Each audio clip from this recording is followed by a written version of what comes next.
Deaf woman left alone at the café on first date, then a single.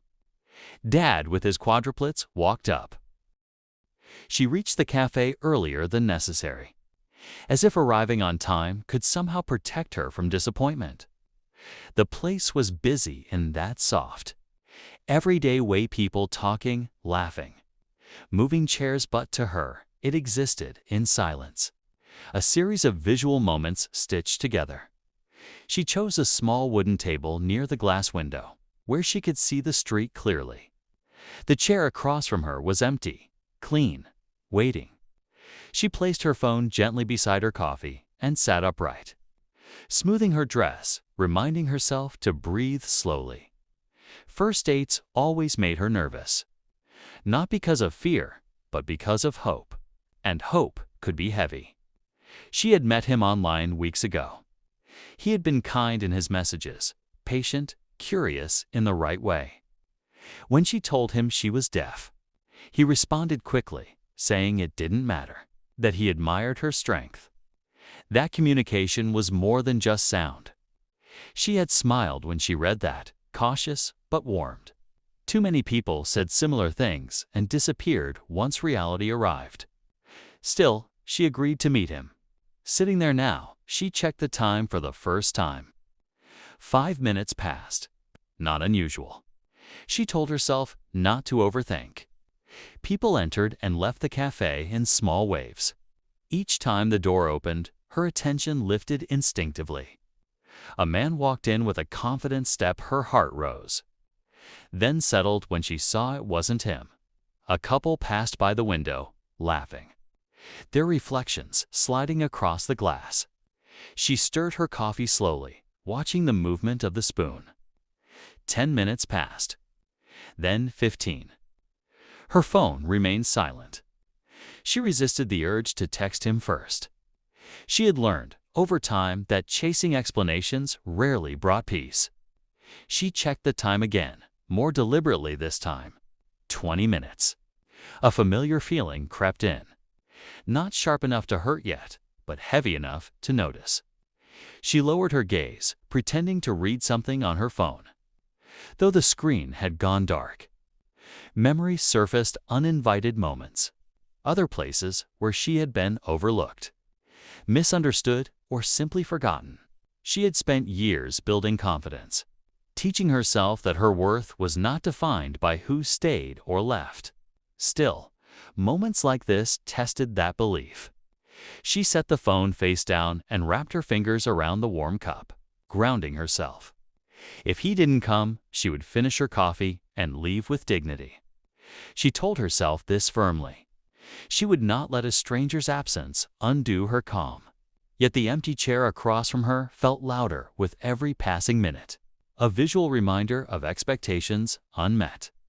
She didn't notice the children immediately. Her attention was drawn by movement at the edge of her vision, small figures, approaching. Hesitant, but curious. She looked up and froze slightly. 4 children stood in front of her table, almost identical in height and age, wearing bright yellow shirts and jeans. They were lined up neatly, as if rehearsed, their expressions open and unguarded. They stared at her with wide eyes, not rudely, but with genuine interest. She blinked, surprised, then offered a polite smile, unsure of what they wanted. One of the children lifted his hand and raised his index finger, copying a gesture he must have seen her make earlier while signaling the waiter. She paused, then slowly raised her own finger in response. The child's face lit up instantly, delight spreading across his features. Another child followed, then another, until all 4 had raised fingers, mimicking her with serious concentration. A warmth spread through her chest, unexpected and gentle. She signed slowly, asking their names, her movements careful and expressive. The children watched her hands closely, fascinated, though they clearly didn't understand the language. One child tapped his chest and mouthed his name proudly. The others did the same, eager to participate, their mouths forming exaggerated shapes. She laughed silently, her shoulders relaxing for the first time since she had arrived. A man stepped forward from behind them.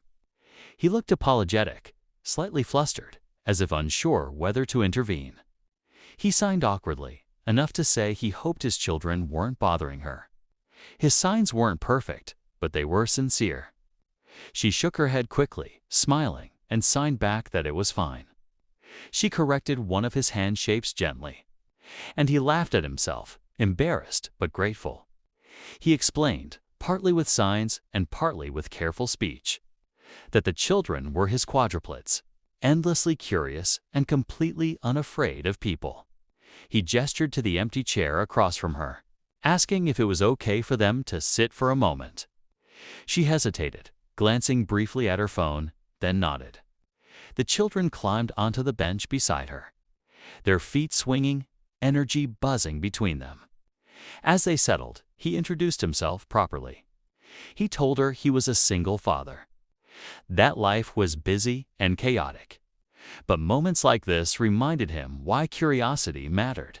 She told him, through signs and patient words, that she had been waiting for someone who never arrived. She didn't dramatize it. She didn't soften it either.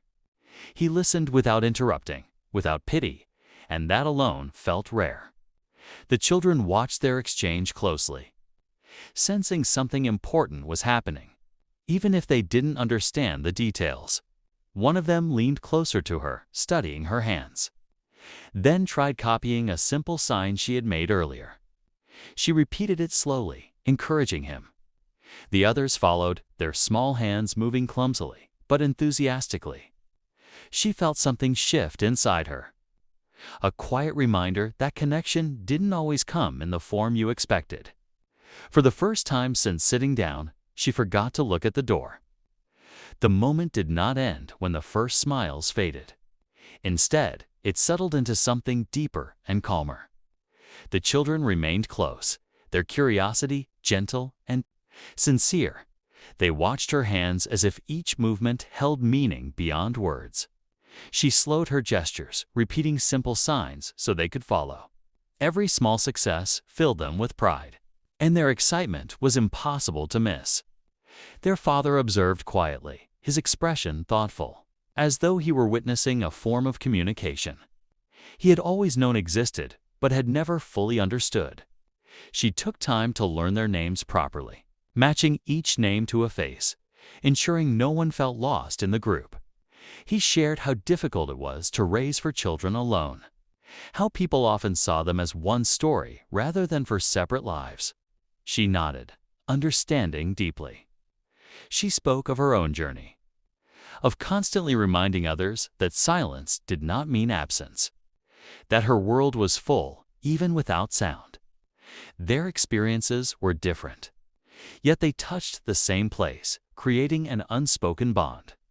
The cafe continued its rhythm around them, but she no longer felt like an outsider waiting to be chosen. The empty chair across from her no longer demanded attention. The disappointment that had once weighed heavily on her chest loosened its grip. She lifted her cup and drank slowly, savoring the warmth. Realizing she hadn't checked the door in a long time, one of the children pointed toward her ear, curiosity returning. She nodded gently and signed that she could not hear. There was no sadness in the explanation, only honesty. The child studied her for a moment, then nodded, as if accepting a simple truth. He pointed to his eyes and hands, signaling understanding in his own way. His father watched, emotion briefly flickering across his face before he composed himself. He apologized again for interrupting her day, though his tone carried gratitude rather than regret. She replied that some interruptions arrived exactly when they were meant to. He admitted he hadn't planned to stay, but something about the way his children connected with her made him pause. She understood that feeling. Life often shifted direction without warning, and resisting it only made things harder. When the children began to grow restless, he gathered them gently, preparing to leave. They lined up one last time, eager to say goodbye. Their hands moved carefully as they repeated the signs she had taught them, each determined to get it right. One child stepped forward, pointing at her, then at his father, then pressing his hands together in an earnest gesture that made her laugh softly, emotion rising unexpectedly. The father smiled, slightly embarrassed, then looked at her seriously. He asked if she might want to meet again sometime, not as a continuation of what had failed earlier, but as something new, unburdened by disappointment. She didn't answer immediately. She glanced at the quiet phone, the empty chair, the moment she had nearly given up on. Then she looked back at him and nodded, slow and certain. The children reacted instantly, bouncing with excitement. As they walked away, one of them turned back and raised his index finger once more. She raised hers in return, holding the gesture until they disappeared. Left alone again, the cafe felt peaceful rather than lonely. She finally looked at her phone and saw the message from the man who never arrived. She didn't open it. Some endings required no explanation. She finished her coffee at her own pace and stood when she felt ready. Outside, her reflection in the glass caught her attention. The woman looking back at her seemed steadier, lighter. She hadn't come seeking this moment, yet it had found her. Sometimes being left alone is not an ending at all, but the quiet beginning of something meaningful.